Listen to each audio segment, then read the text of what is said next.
How did it start? Like, how did it first start that you decided to join the force in Las Vegas? I was a Marine. So when I was 17, I joined the Marine Corps. And this was this was 1987 that I went into the Marine Corps. Okay. Paris Island, 3rd Battalion, I Company, super hardcore. And my dad was in law enforcement too. And I cannot overstate the importance of having a strong male role model in your life. My father, I genuflect to that man. He died in 2017. And what I can say is that my dad, I wanted to do everything like my dad. So my dad was in the military, my dad was in the Army, but I wanted to be a Marine. And my dad was in law enforcement. So while I was in the Marine Corps, I was on embassy duty. I ended up on embassy duty, which is like one of the best, most challenging duties in the Marine Corps if you go to the right countries.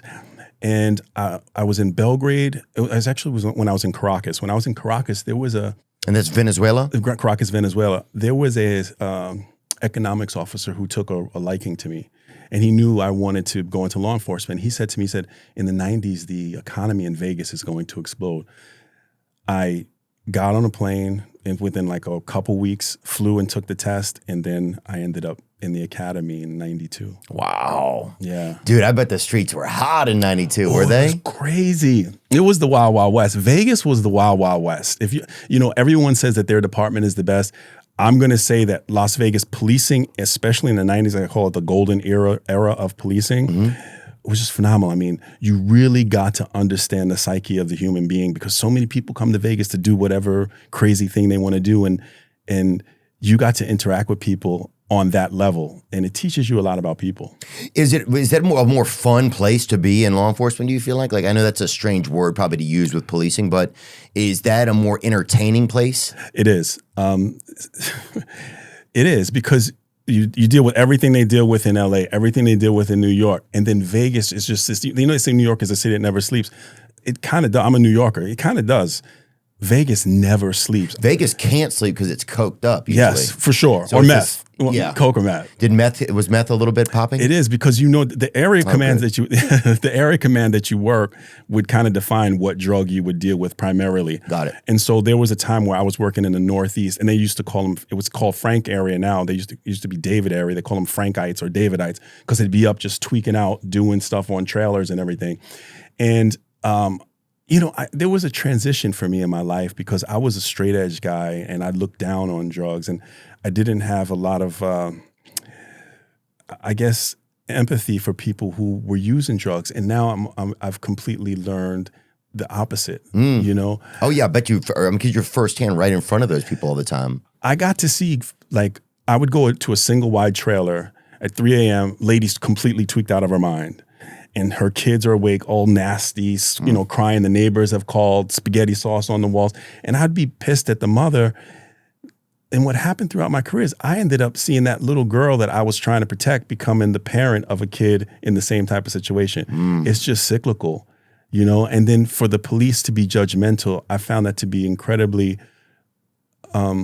disheartening for me. And in fact, if there's anything I think back in my life, it is if ever I treated another human being improperly or if I didn't spend time with my children when I could have spent time with my children. It makes me get emotional sometimes when I can think of specific situations. I'll tell you a story, man. There was one time where I took a little girl from her mom. And this is in Vegas? This is in Vegas. Oh yeah, all my police stuff is in Vegas. There was one time that the mom was completely took out. She was slamming speed, and she was just up and just doing all kinds of stuff. And the neighbors was at some point called. Yeah, slamming speed is injecting it. Yeah, it's injecting it. Okay. And so I go there, and I remember I had to take the little girl from her mom, and this girl was crying in such a way. I recorded this that it was almost as if someone was literally, though I wasn't, pulling her heart out of her body. Now, mind you, that's a kid who loves their mom no matter what. Yeah. You love your parent in spite of, right? And I'll always remember in my mind that I have to learn to look at other people not only the way that I'd want to be treated, but through the experiences that I've had. That's how I look at people now. Once you get older, you can start to get emotional about just the simplest of things. Oh yeah, hell yeah, Jesus. Most of this podcast is like that. Yeah, yeah. It's funny the little things that'll trigger things that you didn't have, or things you admire so much, or even a word sometimes that or a phrase somebody will use, and it'll just like well you up with emotion. Well, I do think it's interesting for people in police, fire departments, those types of jobs where, yes, I'm sure you develop a lot of empathy, but then also you are put under an unrealistic amount of stress. A lot of officers are, I would assume. It seems like to me, from the discussions I've had, that a lot of people get put under stress that they're not really even as a human equipped to deal with. So then at that point, it's probably tough for you to engage your best feelings and your best empathy at moments when you're under stress, and then you also have to look out for your own survival. I'm not debating you with it. I'm just saying I'm sure it's quite a juxtaposition, you know? It is. I guess if you see a lot of death, how does that change your perspective, or do you think it does for officers, or even just you personally? One time I was on a call where a guy hung himself, and I was second to arrive, and there was another cop in there, and the guy was there. He had cut him down but left the ligature around his neck because they didn't want to make sure that it was actually a suicide. And the guy was just dead, and the cop was there playing with the guys because a lot of people in Vegas have those video poker, little handheld video poker things. I mean, because this was people don't do it on their phone. They had and the cop was just sitting there. He was like just talking to me like, yeah. And the guy was dead there. And I'm talking about stuff from the beginning of my career more so, because I think that really kind of formulated how my mind looked at death. And you know, it's evolved some, but those things stand out in my mind. And I was like, dang, how's this cop sitting here playing this video game? And I was like, that's why he's playing the video game, Right. That's why he's playing the video game, because he's got to sit up here with this guy. He needs an escape. Yeah, would you want to sit here and look and just keep taking the guy's pulse? Or yeah, it would be hard. It would be crazy if he's sitting there doing anything else besides trying to occupy his brain. You know, that same time period in my career, it also taught me a lot about what we do with our loved ones at the last moment.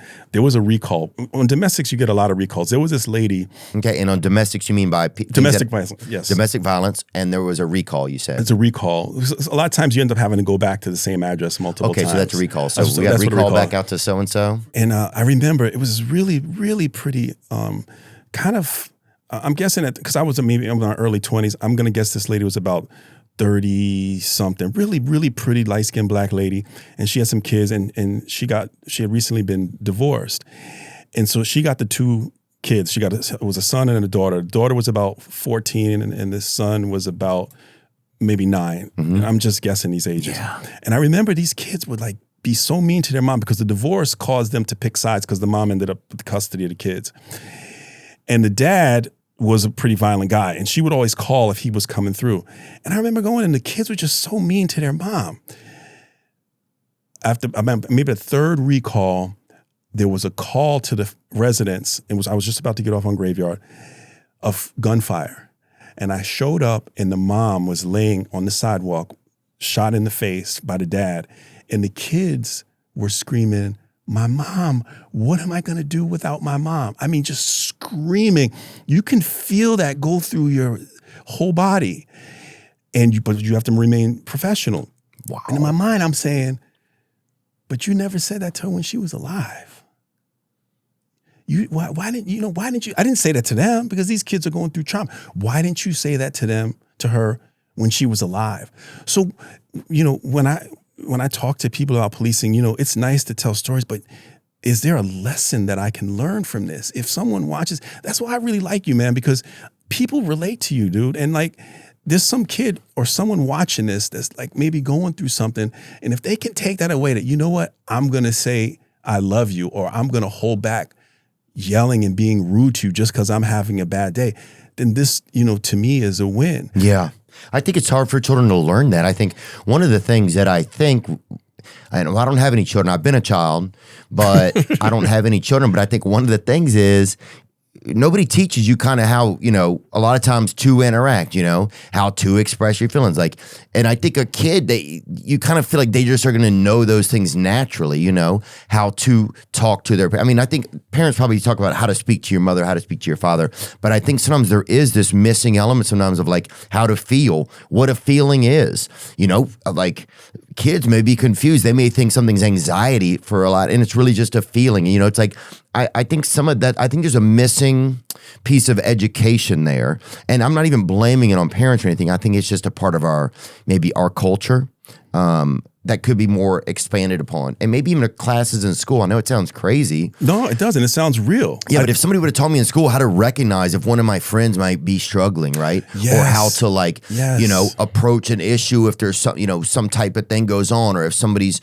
you know, like how I'm feeling about shit, I think that could have been super helpful. I agree 100%. And as we get older, I think that we learn how to do it better. But there's so many young people suffering. And, you know, I hate to use the term bullying because it sounds kind of corny, but like, I don't like bullying in any way, shape, or form. There's someone going through something so difficult. We have no idea how, you know, that saying that says, be kind, for everyone you meet is fighting a very hard battle. You know, I don't go to Vegas as much. You know, I go to Vegas a couple of times out of the year for just different things. Because obviously I still have some roots there. But even being a New Yorker, I spent so many years there.